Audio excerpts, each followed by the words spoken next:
बस यही इनकी दूरी नीति है। जब कोई अपना हक मांगे, जो कब अपना ड्यूटी पालन करे, इनके कामों में बाधा दे, उसको अपनी अपॉर्चुनिटी के हिसाब से ये खालिस्तानी बना देते हैं, टेररिस्ट बना देते हैं। ये तो इनका काम है, ये तो इनका दोहरा चेहरा है। ये दाढ़ी और टोपी देखकर मुसलमानों को आतंकवादी, अब टर्बन देख करके सिखों को खालिस्तानी। देश कहाँ जा रहा है? देश डिवीज़न की तरफ जा रहा है, और कहाँ जा रहा है? देश के टुकड़े टुकड़े तो ये कर रहे हैं अपनी वोट बैंक के लिए। देश तो ऑलरेडी बढ़ चुका है। हम सबको एक साथ ये खाली सिखों का आंदोलन नहीं है।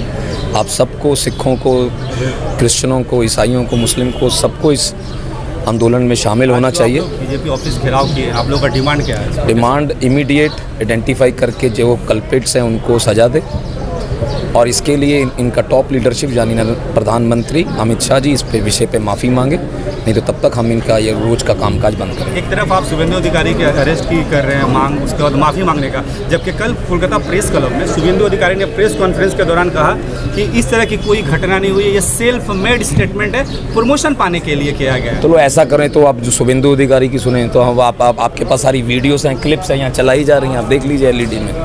मैं वही तो कह रहा हूँ, इनकी ये दोबारा नीति के विरुद्ध हम सबको एक साथ मिलकर खड़ा होना पड़ेगा। इनका मुंह तोड़ जवाब देना पड़ेगा। जैसी भाषा ये समझते हैं उसी में जवाब देना पड़ेगा। कौन ने कहा है खालिस्तानी बोला गया, तो वो वीडियो मुझे दिखाया गया है, क्या कहें? तो ये सारी वीडियोस है ना, आपके पास भी होंगे, दिखाएं उन्हें। और अग्निमित्रा पाल को आप कहें कि आप अपने कार्यालय में आएँ और हम आपको दिखाते हैं यहाँ पे उन्होंने बोला कि नहीं बोला। अगर आप लोगों की डिमांड पूरी नहीं की जाती है तो अगला तब बैठेंगे हम लोग। धरनाजीवी तो हैं, हमने तो धरनों में महारत कायम किया हुआ है। 2 साल हम लोग 2020-21 में बैठे रहे हैं, यहाँ बैठेंगे क्या? वही तो बात है। अगर कोई अपनी डिमांड मांगे तो उसके ऊपर ड्रोन से शेलिंग करवाते हैं, ये आंसू गैस के गोले छोड़ते हैं। कोई अपनी डिमांड पीसफुली मनाने के लिए जो इन्होंने कहा था 2020-21 में जो वादे किए थे, अगर वो पूरे नहीं होते हैं, उसके दावे के लिए अगर हम दिल्ली में जाते हैं, दिल्ली क्या हमारी राजधानी नहीं है क्या? हम लोग दिल्ली नहीं जा सकते? किस तरह से इतनी अगर सिक्योरिटी ये चाइना बॉर्डर या कुछ और बॉर्डरों में लगाई होती तो इतनी इन्फ्लेशन जो हमारे आज देश में हुई है वो कभी नहीं हो पाती जितनी सिखों को रोकने में लगाई हुई है। मुद्दा आज का हम लोग का ये है, जसप्रीत सिंह को क्या बोला गया कि हम लोग जो भी मूवमेंट करेंगे, सरकार के खिलाफ जाएंगे, तब हम लोग खालिस्तानी। अगर सरकार के पक्ष में बोलेंगे तब हम सरदार जी। हम लोग क्या है, हम लोग उस मुद्दा है। एक जो IPS ऑफिसर जो खड़ा हुआ है अपनी ड्यूटी कर रहा है, उन्होंने खाली एक लफ्ज़ कहा था कि आप लॉ एंड ऑर्डर मेंटेन कीजिए, दैट्स ऑल। इससे ज़्यादा उन्होंने कुछ नहीं कहा। उन्हें संग बोल दिया खालिस्तानी। ऐसा क्यों? बीजेपी सरकार जब से आई है सिखों के ऊपर अत्याचार है, यही है। बीजेपी सरकार जब तक रहेगी सिखों के ऊपर अत्याचार, सिख नहीं बताऊंगा, मुसलमानों के ऊपर भी अत्याचार है। और बार बार कहा जाता है हिंदू खतरे में है। क्या हिंदू खतरे में है? जैसे वहाँ पर कौन थे जी? मैं तो था नहीं वहाँ पर, आप थे? वो कौन था वहाँ पर? नहीं, जो जसप्रीत सिंह जिनसे बहस कर रहे हैं, जिसको जो खालिस्तानी बोला गया, टर्बल को लेकर बोला गया, वो कौन थे? तब ये सवाल पूछना आपको उचित नहीं है। अरे वो क्या बोल रहा है? तो झूठा आदमी है, वो कभी इधर है कभी उधर है, उनका क्या विश्वास करेंगे आप? वो एक जगह कभी खड़ा जिंदगी में। वो तो बीजेपी गलत है तो हम खुद बोल रहे हैं। अगर हम आज चोरी कर रहे हैं, कल हम बोले चोरी नहीं किए, तो हम क्या झूठे हो गए कि सच्चे हो गए? जो सच्ची बात तो सच्ची बात है। बीजेपी के वहाँ पर थे, बीजेपी प्रतिनिधि थे, शुभेंदु अधिकारी वहाँ पर थे, तब उन लोगों ने सीधा बोला गया, टर्मल को दिखा के बोला आप खालिस्तानी है। आज वो बोले आप खालिस्तानी नहीं, हम लोग नहीं बोला। तो किसने बोला वहाँ पर? वहाँ पर कोई SP के थे या TMC के थे, बीजेपी के कौन थे? वहाँ पर बीजेपी के आदमी थे। बीजेपी नहीं बोला गया आप खालिस्तानी हैं। अभी आप लोग जो प्रोटेस्ट कर रहे हैं, आप लोग का क्या डिमांड है? हम लोग एक ही डिमांड है, उनसे माफ़ी मांग लीजिए। हम लोग खालिस्तानी नहीं है, हम लोग देशभक्त है, बंगाल में रह रहे हैं, जहाँ पर भी हम लोग पंजाब से निकल के आए हैं। हम लोग इंडिया के आदमी हैं, इंडिया में रह रहे हैं, इंडिया के हक में बात करेंगे। जैसे टोपी और दाढ़ी को देख करके बोलेंगे बारी कहा जाता था, आज टर्बन को देखकर खालिस्तानी बोला जाएगा। देश कहाँ जा रहा है? देश नरक की तरफ जा रहा है और कहाँ जाएगा? भाईचारा खत्म हो रहा है। मुस्लिम हमको देख कर राजी नहीं होंगे, मुस्लिम को देख कर रहेंगे, किंतु भाईचारा कभी खत्म नहीं होगा। जब तक बीजेपी सरकार रहेगी भाईचारा नहीं रहेगा। सर, राहुल सिन्हा माफी मांग रहे थे, क्या लिख के दे दीजिए, लिख के दीजिए। हमने 1 सेकंड में यहाँ से निकल जाएंगे। विदिन 1 सेकंड का टाइम लेंगे हम लोग, यहाँ निकलने के 1 सेकंड ज़्यादा टाइम लेंगे, हम आपके सामने बता रहे हैं। 1 सेकंड से ज़्यादा टाइम लेंगे, हम निकल जाएंगे, किंतु मुंह से नहीं, लिख ही देना पड़ेगा। मैं बात आपको बताऊँ, एक आपको बात बताऊँ, यहाँ पर खाली सिख मत बताइए। यहाँ पर हम लोग मुस्लिम भाई भी हैं, हम हिंदू भाई भी हैं, सब भाई हैं। देखिए आज हम लोग पे बीती है, कल आप लोग पे भी बीतेगी। वो लोग भी हम लोग के संग में खड़े हुए, ये मत बोलिए कि वो लोग के संग में नहीं है। जो मेरे भाई रिंकू भाई ने बताया गया, हम लोग यहाँ पर जो बंगाल में रह रहे हैं, हम लोग की मेरी 3rd जनरेशन है मेरी। हम लोग दुर्गा पूजा में एक संग में, जो उन लोग के मुसलमान जो त्यौहार है तो उनके हम लोग संग में रहते हैं। भाईचारा जब से बीजेपी सरकार, एक ही बात बोलूँगा, भाईचारा खत्म हो गया और कुछ नहीं मैं ज़्यादा बोल सकता इस विषय में। और आज की डेट में हम लोग को बोल दे कि हम लोग छोड़ रहे हैं, नहीं जाएंगे, हम लोग को लिखित दे दे, हम लोग माफ़ी मांग रहे हैं, हम लोग उसी टाइम 1 सेकंड टाइम नहीं लेंगे। हम लोग मंच पे जो ही हमको उससे कोई लेना देना नहीं, बीजेपी आए, हम आए, तुम आए, ABCD जो भी आए, हम लोग को सिखों को बोला कि आप खालिस्तानी हैं, हमको उसके विरोध में हम लोग हैं।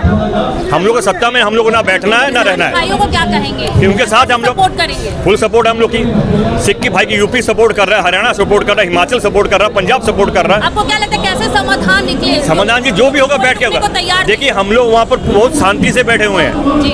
हम लोग वहाँ पर कोई अत्याचार नहीं कर रहे, हम लोग अपना लेके ट्रैक्टर लेके जा रहे हैं, वहाँ पर टेंट लगा रहे हैं, वहाँ पर लंगर में अपना खाना पीना चला रहे हैं। किंतु हम लोग वहाँ पर कोई यही मतलब हत्याचार कुछ नहीं कर रहे, आराम से बैठे हुए हैं वहाँ पर। हम लोग के ऊपर अगर मारा जाएगा तो उस पर रिएक्शन होगा भैया मेरे। ये यार एक जो अपना आंदोलन, एक मेरी बात सुनिए, जो आपको आंदोलन कर रहा है उस पर आप बुलेट चलाएंगे, आंसू का चलाइए मारा जा सकता है, आंसू का चला रहे माना जा सकता। ड्रोन से आप लोग फेंक रहे हैं, बम फेंक रहे हैं, बुलेट फेंक रहे हैं, बुलेट के छर्रे बुलेट फेंक रहे हैं, लग रही है, आग में लग रही है, ज़्यादा किसानों को लगी है। यार हम लोग किसान इंडिया के, हम लोग साला कौन से पाकिस्तान से आए हुए हैं? हम लोग भी भारतीय हैं, भारतीय नागरिक हैं भैया। सरकार का जो विरोध करेगा वो विदेशी हो जाएगा। हाँ विदेशी हो जाएगा।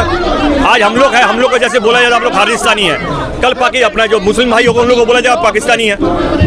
ये तो नॉर्मल बात है। बीजेपी ने डिवाइड एंड रूल, अंग्रेजों की जो पॉलिसी थी वही पॉलिसी RSC की जो रूल्स एंड रेगुलेशन है वो लोग ये मान के चल रहे हैं। बीजेपी, यही बात आपसे बोलना चाहता हूँ। इसके पीछे बीजेपी की छुपी हुई छोटी मेंटालिटी है, जो शुरू से दिखाते आया कि जो उनके अगेंस्ट बोलेगा, जो उनके अगेंस्ट खड़ा होगा उसको एंटी नेशनल, खालिस्तानी, कोई भी नाम दे के पुकारेंगे जिससे वो देशद्रोही लगेगा। लोगों के बीच में देशद्रोही का ही असर जाएगा। बट ये गलत है। ये गलत इसलिए है कि आज जितनी कुर्बानी सिखों ने दी है, इस कौम ने दी है, उस कौम को खालिस्तानी बुला के उस कौम की बेइज्जती करके क्या करना चाहते हैं? एक IPS ऑफिसर जो ड्यूटी कर रहा है, जो यूनिफॉर्म में है, उसको आप कैसे खालिस्तानी बुला सकते हो? इनको इतनी शर्म नहीं है कि हम किसको बुला रहे हैं। एक IPS ऑफिसर होता है सेंट्रली नॉमिनेटेड, आप सेंट्रली नॉमिनेटेड ऑफिसर को बुला रहे हो, जिसकी पगड़ी दस्तार देख के आप उसको क्या बोलना चाह रहे हो? खालिस्तानी किस लिए, किस वजह से? सिर्फ आपको गलत करने से रोक रहा है या आपको गलत जगह से रोक रहा है? आज किसानों का आंदोलन चल रहा है, आज इतनी पुलिस वहाँ पर तैनात है, इतनी आर्मी तैनात है, उनको तो कभी पुलिस ने कुछ नहीं कहा, उनको तो उल्टा लंगर खिलाया जा रहा है। उनको तो नहीं बोला कि एंटी देश का है या कुछ है, वो तो उल्टा साथ में कि हम लड़ाई कर रहे हैं हक की, उसमें हमारा कोई परवाह नहीं, आप हमको क्या बोल रहे हैं? अब ये खालिस्तानी का नाम देके, टैग देके बदनाम करना चाहते हैं कि संदेश खाली का मुद्दा क्या नहीं है, वो एक न्याय, जस्टिस सब उसका होता है। लेकिन आपने क्या किया? आपने एक ऑफिसर जो ऑन ड्यूटी है उसको आपने गलत बोला। आज ममता बनर्जी के गवर्नेंस में एक चीज़ तो है कि बंगाल में हर एक कौम आराम से इतिहास से रह रही है, मिलजुल के हर त्यौहार मनाया जाता है, हर खुशी मनाई जाती है, हर दुख के साथ साझा होते हैं। दुर्गा पूजा में हम पूजा करने जाते हैं, नमाज़ों में, ईद के टाइम में हम नमाज वाले ईद मुबारक करते हैं। आज हमारे गुरुपुरब में गुरु नानक देव जी के बर्थडे में भी आज ममता बनर्जी खुद चल के हमारे वहाँ पर प्रोग्राम्स में आती हैं। तो किस लिए आती हैं? सर्व धर्म को एक साथ लेके चलती हैं। आज एक CM, एक PM को वैसा ही होना चाहिए जो सब पूरे देश को एक साथ लेके चले, पूरे लोगों को एक साथ लेके चले। बंगाल से सिख संगत जहाँ पहुँची हुई है, बीजेपी के एक फिरका प्रस्त जो लीडर हैं उन्होंने सिखों की पगड़ी को लेके एक बड़ा अपमानजनक शब्द बोला। पगड़ी को संबोधन करके ही बोल दिया कि सिख खालिस्तानी हैं। हम लोग खालिस्तानी नहीं है, हम लोग देश प्रेमी हैं। लेकिन ये जो बीजेपी है ये देश की एक फिरका प्रस्त जमात है। ये सिखों को हमेशा ही टारगेट करके कोई ना कोई बात करके सिखों को चढ़ाती रहती है। इसलिए समूह बंगाल की संगत इनके ऊपर बहुत नाराज है और समूह बंगाल की संगत चाहती है कि ये जो भ्रष्ट नेता हैं जो लोगों को चिढ़ा चिढ़ा के अपनी राजनीति करते हैं, सिख संप्रदाय से इन्हों को माफ़ी मांगकर अपनी गलती को सुधारना चाहिए कि आगे से जैसे ऐसी कोई बात ना हो जिसके चलते किसी भी कम्युनिटी में कोई रोष प्रकट हो। वाहिगुरु जी का खालसा, वाहिगुरु जी की फतेह। देखिए ये जिन्होंने भी बोला है, बीजेपी के कोई भी जो लीडर है वहाँ पे, उन्होंने बोला है ये बहुत शर्मनाक है और इसका हम रोष प्रकट करते हैं। इसीलिए हम सब इकट्ठे हुए हैं और वो एक लॉ एंड ऑर्डर की ड्यूटी कर रहे थे। वहाँ पे हिंदू भी था, मुस्लिम भी था उस यूनिफॉर्म में। जब उन्होंने यूनिफॉर्म पहनी है वो न्यूट्रल है, कोई जात पात का उनका भेद नहीं है, ठीक है। उनको वो टर्बन देख के उन पर टारगेट किया कि वो खालिस्तानी है। ये उनको माफ़ी मांगनी चाहिए, जिन्होंने बोला माफ़ी मांगे, और नहीं तो उनको एफआईआर, हम लोग सरकार से ये कहते हैं प्रशासन से कि उनके अगेंस्ट एफआईआर करें और उनको अरेस्ट करें। हम लोगों की मांग है, कल जो संदेश खाली में ड्यूटी पर थे आईपीएस ऑफिसर जसप्रीत सिंह, वो अपनी ड्यूटी इम्पार्शियली निभा रहे थे। उन्हें कुछ बीजेपी के नेताओं ने खालिस्तानी कहकर संबोधित किया। मैं पूछना चाहता हूं, क्या अगर एक कोई पगड़ीधारी सिख है तो आप उसको खालिस्तानी कहेंगे?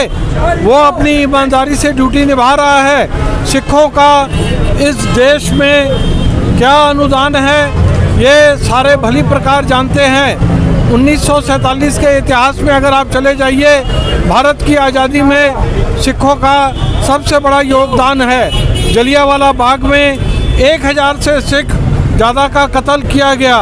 उसके बाद काला पानी में आज़ादी की लड़ाई में सबसे ज़्यादा संख्या 1000 से ऊपर सिख कैदी वहाँ पर बंद थे।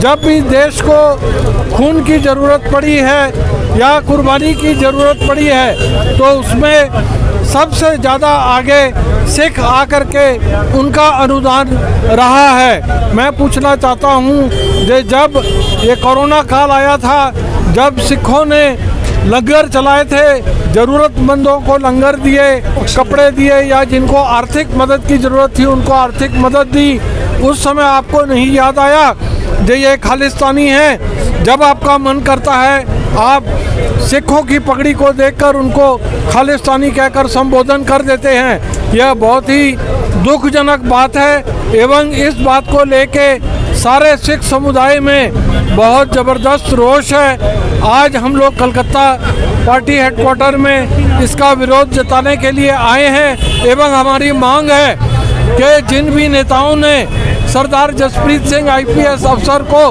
खालिस्तानी कहा है उनसे वो माफ़ी मांगे एवं पूरे सिख समुदाय से माफ़ी मांगे। नहीं तो फिर ये जो एजिटेशन है आज कलकत्ता में है, कल पूरे बंगाल में होगा और परसों पूरे हिंदुस्तान में ये फैलता ही जाएगा और इसके नतीजे परिणाम अच्छे नहीं होंगे।